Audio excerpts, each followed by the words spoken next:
Hello, I'm so excited to have this conversation today with Connie Kwan. This is the Speakers Lounge. We meet here once a month on the first Monday at 12 p.m. Eastern Time.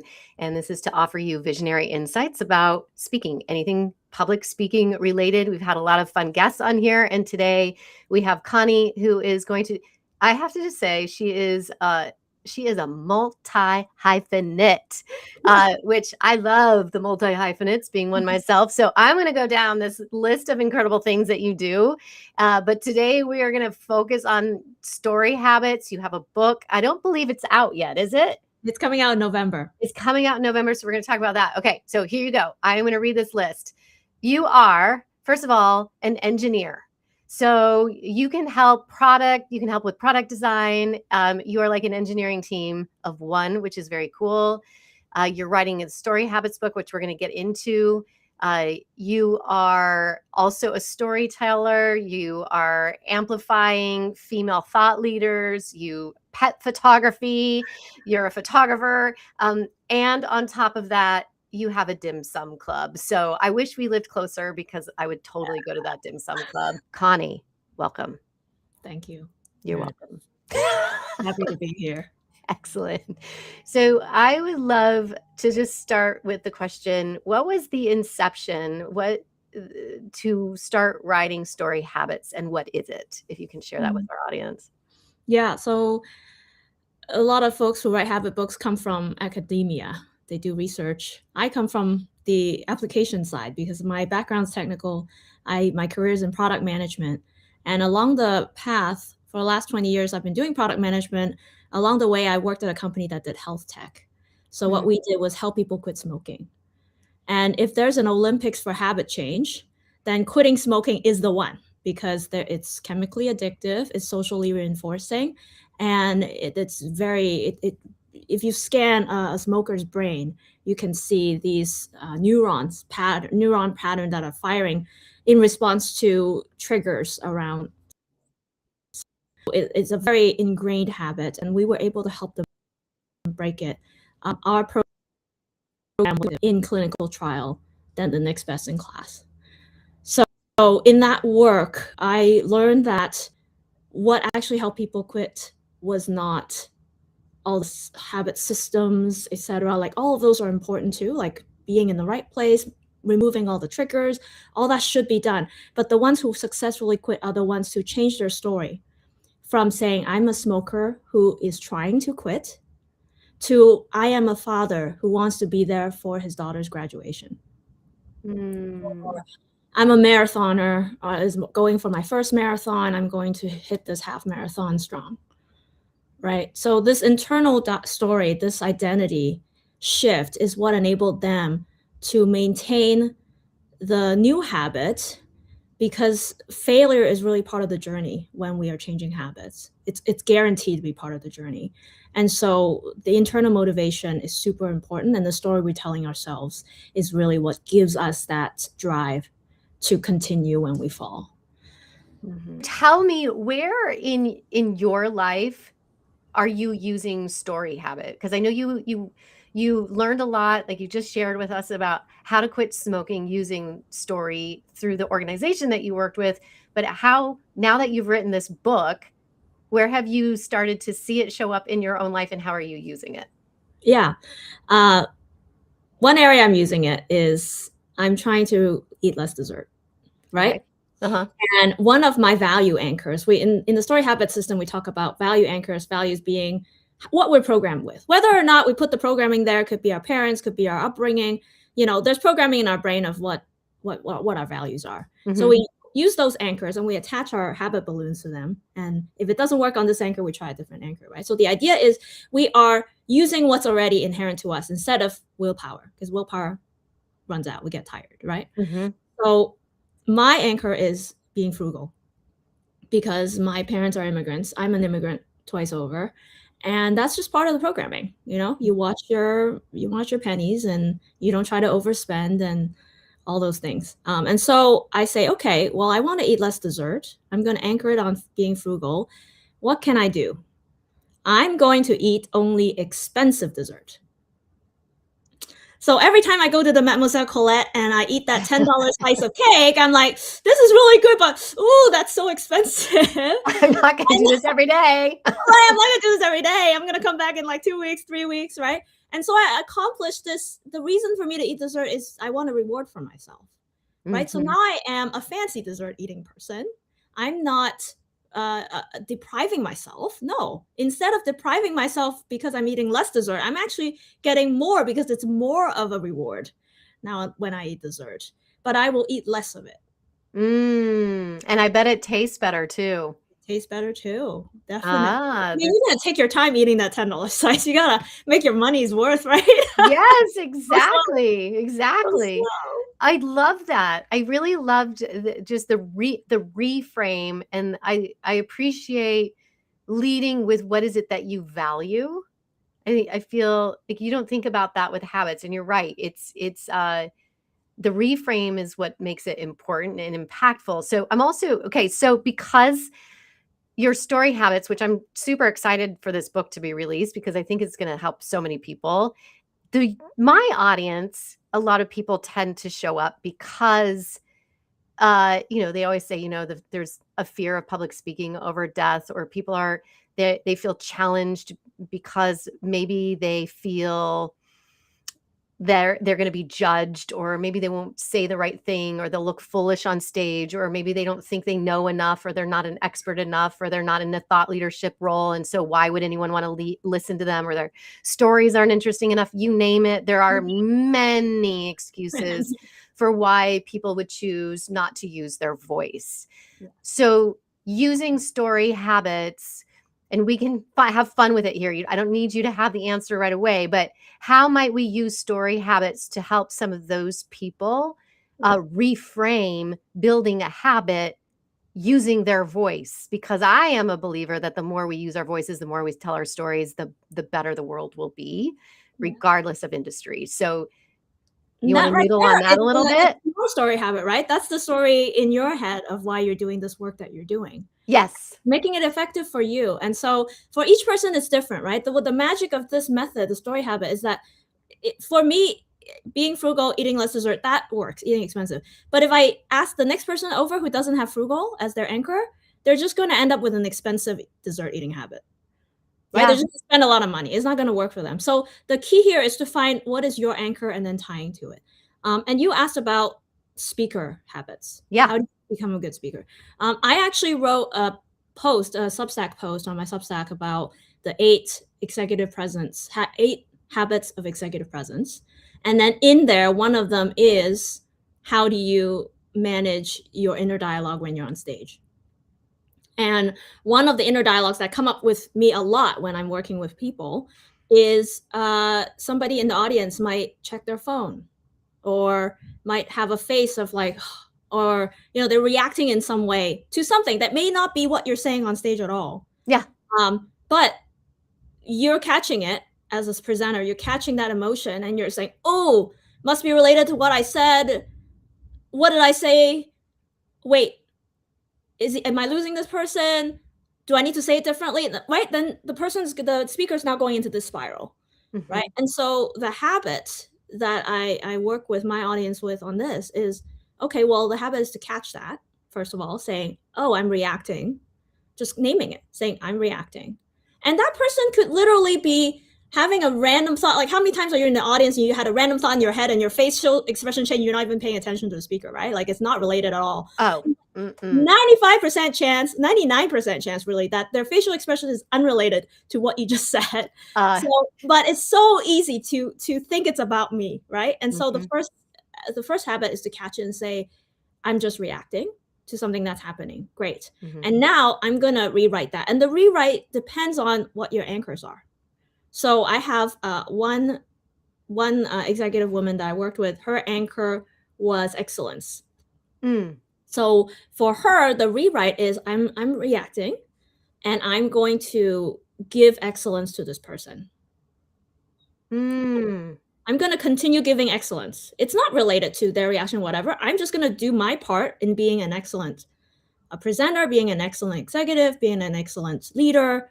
That's my, commitment to my values, is I will continue my excellence They're reacting. I will continue my excellence, Mm-hmm.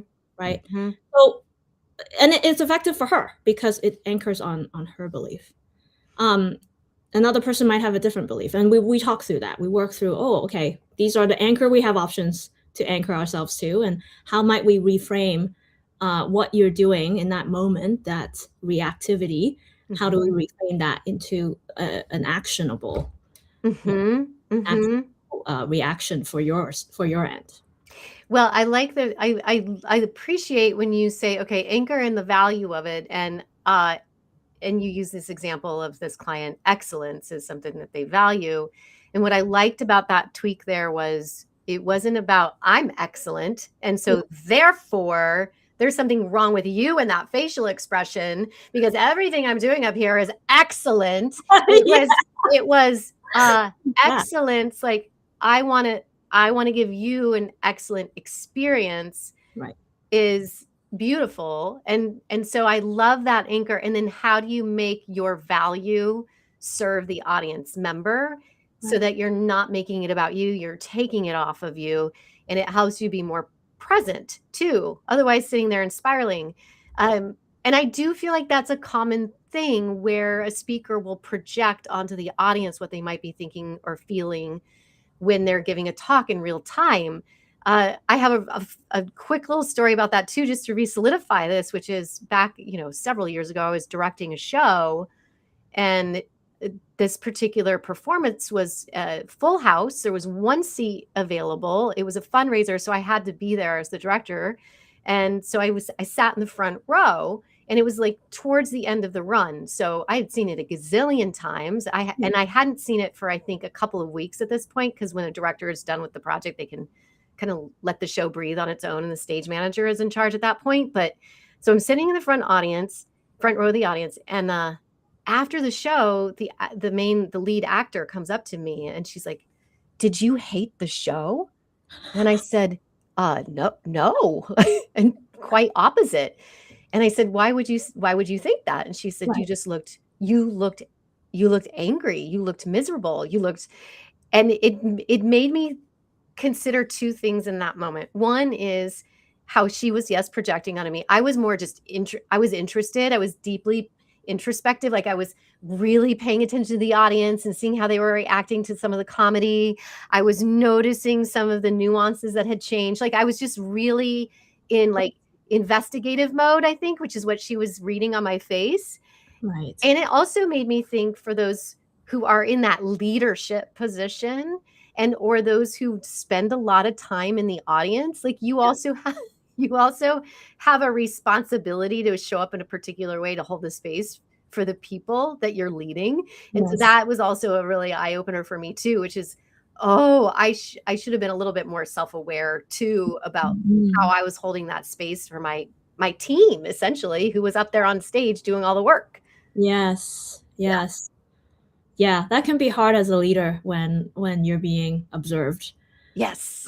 The whole time. You're basically on, right? You're on stage. You're on stage even when you're not on stage. Even when you're not. Even when you think you're not. Yeah. Basically, there are people, your team is there, you're on stage. Yes. Is the mentality. And so that's a habit too, right? Knowing that, when you step into a room and your team members are there, to have that presence, to be on stage, to be ready in that mindset. Yeah. And that, if that is part of your leadership style, or you can say, hey, I'm just relaxing, or the other approach, right, that some leaders pick up as a habit is to share where their mindset is. Yeah. So you can be on, or you can say, I'm going to be an authentic leader, and I'm going to just share what my moment is, and therefore they'll know, oh, I'm dealing with child pickup drama today, and therefore this is happening. It's not you, right? So some leaders show up and say, hey, just so you have context, my life is X, therefore my reaction may not be fully what is in front of me right now. And that's also a fair way to handle it. That's a different habit to use instead, and that also works. So it does work. I tend to lean in that direction. I tend to be like, I'm a hot mess today. I didn't get any sleep last night. I'm sorry. It's not you. It's all me. It just helps. It helps kind of everyone in the room to understand what the baseline is. Yes. And where we can help each other out. Yeah. And that's a great approach. But I think culturally, depending on where you are, that may or may not be a viable approach. So it may not. You might be meeting people. It might be a high stakes room that you're yes, in for the first time, or you and you just have to kind of suck it up and move forward. yeah, Right. exactly. But then I think that's where that anchor comes in handy, which is like, okay, I got no sleep today, but I am going to give them the gift of excellence, right? Yes, exactly. Give them the gift of excellence. Excellent. Beautiful. So I'm curious, kind of, can you teach us, like, lead us through, is there an exercise that you can think of that comes top of mind that's in your book that would like lead somebody through like the first initial baby steps of how to establish this? I know you said anchoring with something that you value. Is there something else within this that would be helpful? Yeah, I'm working on building the AI so that people can have a partner in doing this work, because right now when I go on stage and speak on this, I bring an audience member up. Okay. We do a live session. So we could do it right here. Wait, with do it something with me. we're Do working it on. with If me. you don't have it, we can do Yeah! you. Okay. What is a habit of mine? Yes. I That wish you my want to husband were work here on. right now New because he'd habit, call it out right away. rewrite an existing habit or a new habit. Okay. A new habit that I would like to, I would like to get into a more of a habit of writing. And I think I've created a habit of telling myself that I don't need to be a writer. Okay. I'm writing a book right now, and I'm just noticing how resistant I have been. And I'm also noticing how resistant I am to just even journaling or pulling myself away from the computer. I find I get really kind of addicted to the screen time, and now that we have AI and we get to experiment with prompts and Claude and Perplexity and all this stuff, I find like it's not that I don't want to continue exploring those things. I still want to keep my creative brain moving, pen to paper, or even typing it, but not getting distracted. And I'm sure that I'm not alone in this world No, of you're not. multitudes Actually, of distraction. you'd be surprised how many folks I work with are trying to build writing as a habit. Oh, So, interesting. yeah, I was actually really surprised. I thought it'd be like exercise, sleep better, but no. No, Actually, I sleep really well and I love exercise, so those don't feel hard to me. yeah. Yeah. So writing's a big one. Okay.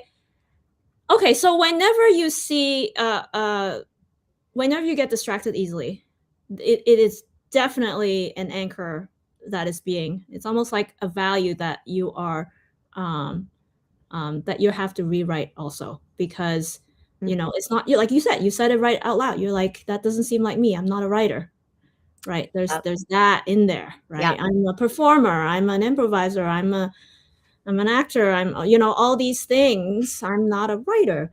So okay, let's do this. So the method we do is we set, for story habits, we do STORY. So S is, let's set a SMART goal. So what would be your goal? What is something you can pat yourself on the back of that you feel 90% confident you can hit? Okay, 90% confident to finish my book. I'm 8 chapters in.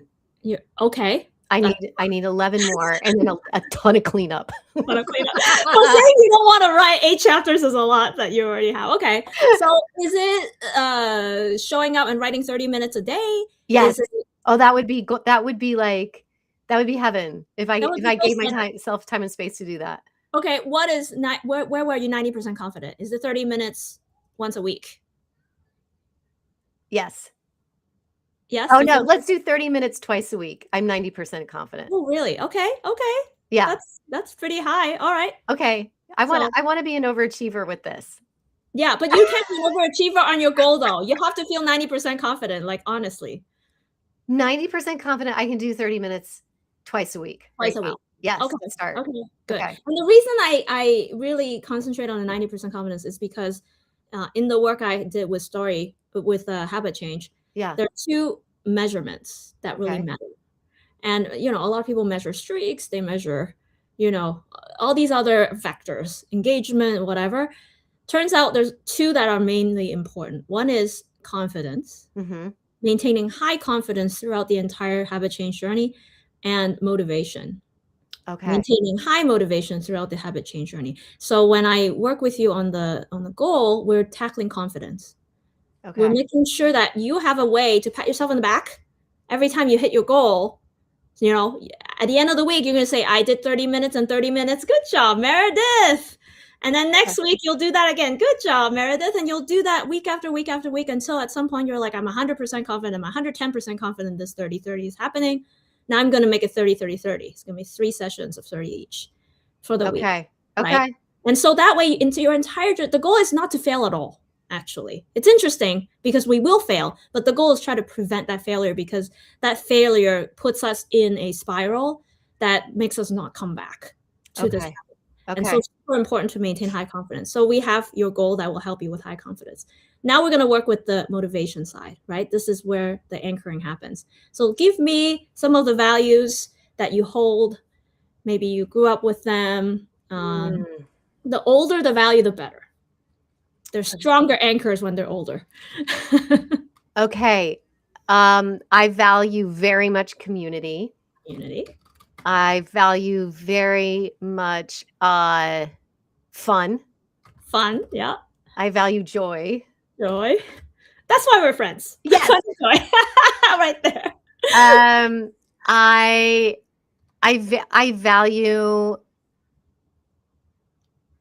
Oh, I value tight containers with a lot of formlessness to it. Like, I don't know how would I name that? Tight containers with formlessness? Yeah. So like, I know, like I like my schedule, but I like to, I guess we can say I value flexibility. There we go. I value flexibility. Like I like to have this schedule, but I like to be able to break the schedule. Okay.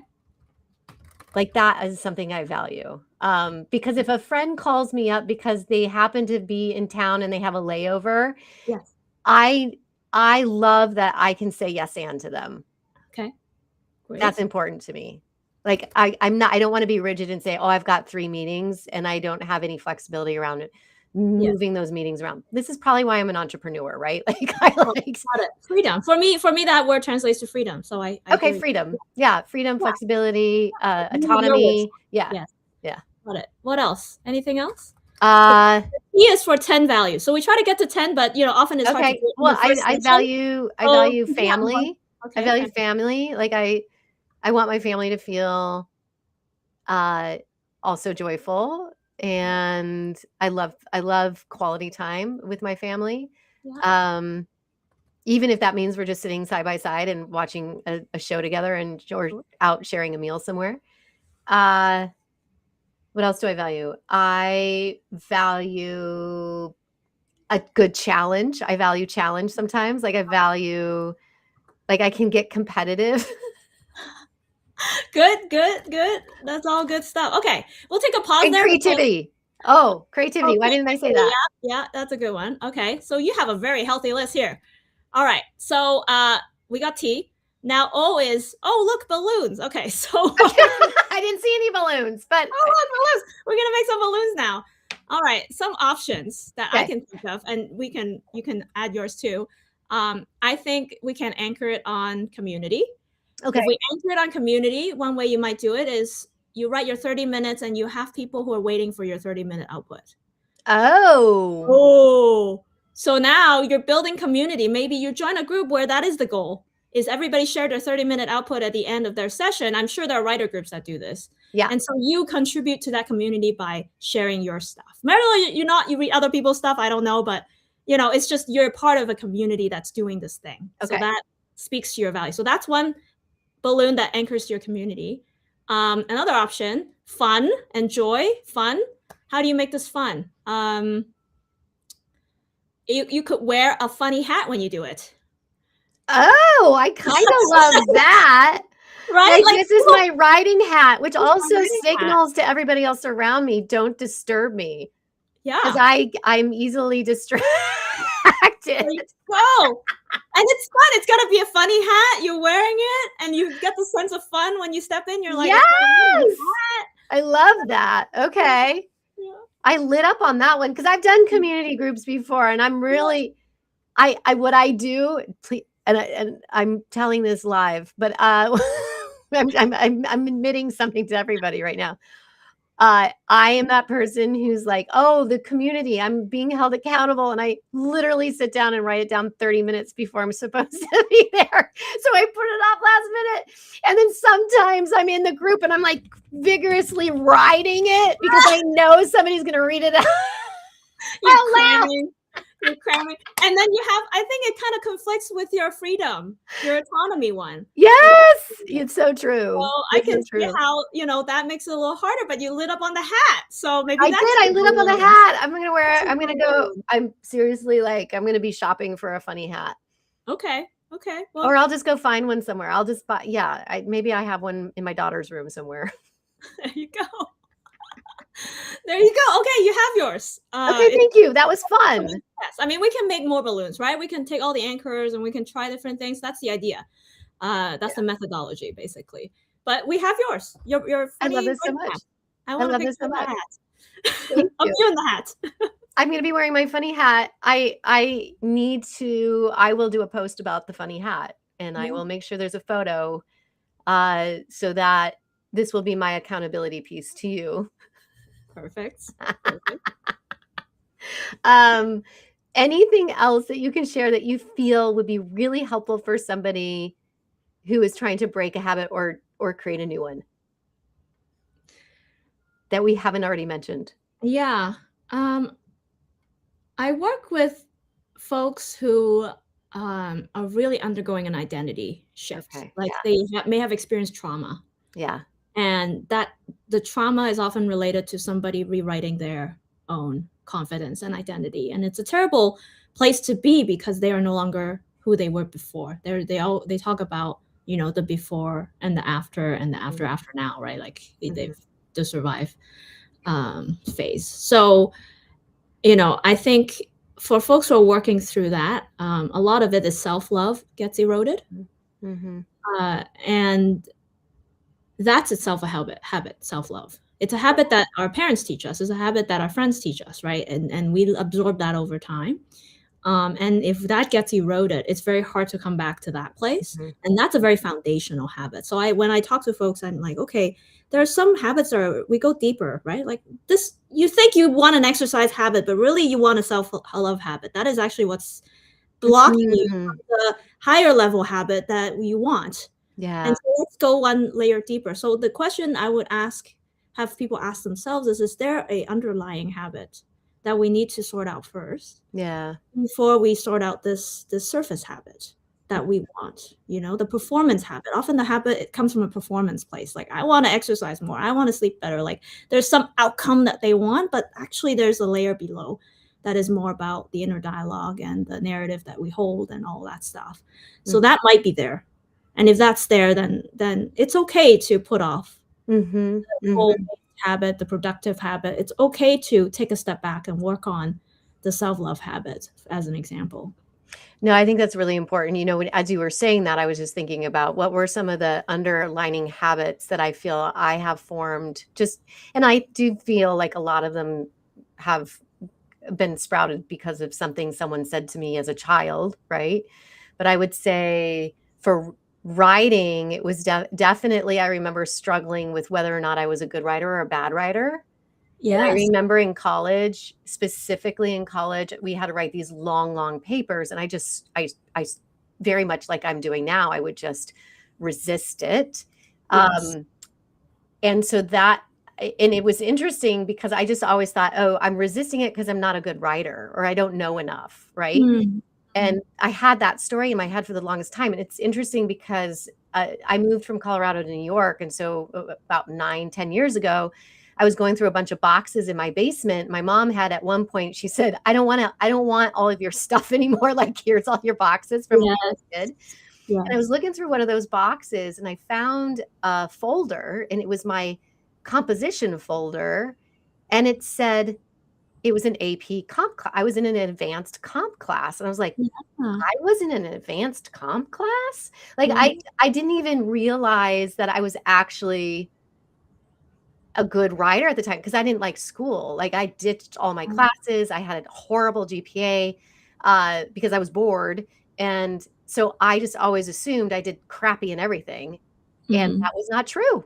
Mm. So I rewrote a little bit of that narrative in my head, but I do notice that a lot of the resistance comes from this thought that I wasn't a good enough writer. For Yeah. one reason or another, it was probably comparing myself to other kids in my class or the praise of a teacher.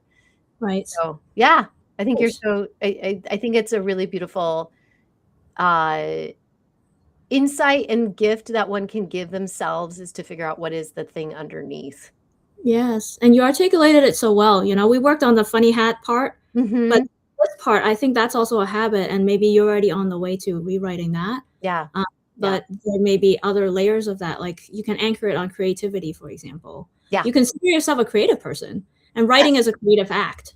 Yes. So Yeah. it can simply be, and creativity is never perfect, The No, whole in fact, that's point, what's so the whole beautiful about point is creativity. right, throw paint at the Yeah. wall and see what sticks, right? And so, that is part of your writing process. It's just to be, I am a creative person. I'm here with my funny writing hat to write. And it's not about the output, it's about me being creative. Mhm. Oh, I love it so much. This Yeah. is, so much wisdom. I'm really excited for your book to come out. Are you gonna be doing any sort of a launch party for yourself? Tell me more. I need to plan one. Can you Yes, plan you me do. one, Meredith? Yes, you do. Can we plan that for you, please? Yeah, please, please, Okay, please. we need to do a little launch party for you. Not a little one, a big one. Big one. So tell me, where can people find you? They can find me on my Substack, conniekwan.substack.com. Okay. Find me on my storyhabitsbook.com website. So follow my Substack to get more content that is related to habit change and examples of you. I'm going to write up our conversation today. And if you give me permission, I will use your real name. If not, I will change the name. What are your thoughts? Oh, you're going to use my real name? I'm going to use your real name. There it is. We're going to talk about the funny writing hat and the writing habits. And then I will share that on my Substack. And of course, my book you can follow to being on the book launch team, where you'll get an advanced copy of the book and in exchange for giving me an honest review when it comes out. Incredible, incredible. And also I put this QR code up here, which will lead to Connie's website so that you can check out more about her. And also something I didn't mention early on is that we both have the love of improv, and Connie has taught improv and has gotten that bug as well as a lot of other people in my life. Yeah. So please do. You are such a joy to have a conversation with. I really appreciate you. And I would love, if you don't mind, one more thing that you can leave with our audience, an action step, if you will, before we say goodbye. An action step. Yeah. Well, subscribe to my newsletter, obviously, and change your habits. Design your life.